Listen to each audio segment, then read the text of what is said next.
My name is Lawrence Daly. I am a forensic child sexual abuse and physical abuse interviewer and investigator.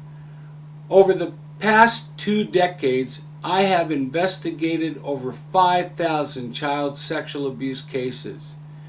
Because of my expertise in this field, I believe it's important that forensic interviewers know why disclosures fail, specifically why they become false. Over the next couple minutes, I will provide you with a list of the reasons why there are false disclosures. The reasons for false disclosures: failure to videotape the interview, failure to audiotape the interview, failure to take proper notes. Now, in the field of forensic interviewing, you'll hear a forensic interview talk about verbatim notes. It's a misnomer, as there's no such thing as verbatim interview notes. Unless somebody can do it shorthand, there's no such thing as verbatim notes. Now, you can recreate notes, however, the problem is it's based upon memory.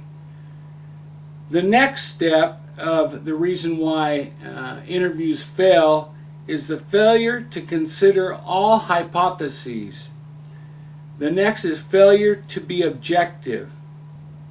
Failure to ask who, what, when, where, why, and how. There's controversy about forensic interviewers asking why. I disagree with this. I think it's important to ask why. For example, why did he stop touching you?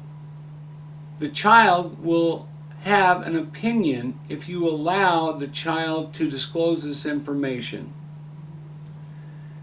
Failure to be patient. Failure to know when to terminate the interview. Failure to confront the child with inconsistencies. Failure to explore each detail provided by the alleged victim. Failure to use the interview props appropriately and consistent with training, protocols, and procedures. Failure for the forensic interviewer to be evaluated by their peers. Failure to identify if the alleged victim is medicated. Failure to understand the alleged victim's disabilities. Failure to ask appropriate questions. Failure to ask for assistance with a problem with an alleged victim. Failure to know how to identify when an alleged victim is having problems with the questions and their disabilities. Failure to give an alleged victim a break during the interview. Failure to cite the obvious. That is, the alleged victim is not a victim of sexual or physical abuse. Body language.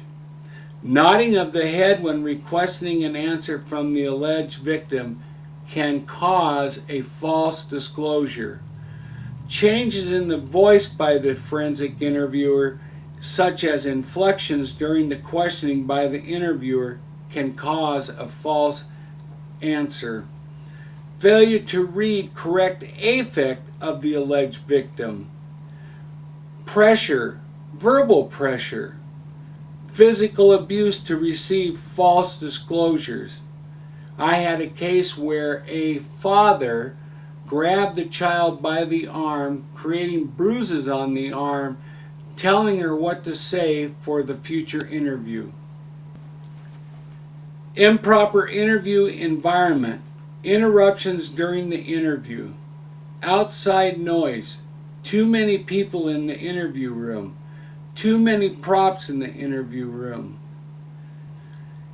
Improper questioning is another aspect of the reason why there's a false disclosure, such as repetitive questions, closed questions, multiple choice questions, failure to use proper forensic child abuse interviewing, unscientific forensic interview protocols that are used, lack of common sense, failure to ask the who, why, and when questions, bias attitude, prejudiced beliefs in the child sexual abuse syndrome, leading questions used for the wrong reasons, failure to use leading questions, and the intent of providing a reward for the child falsely disclosing that abuse had occurred.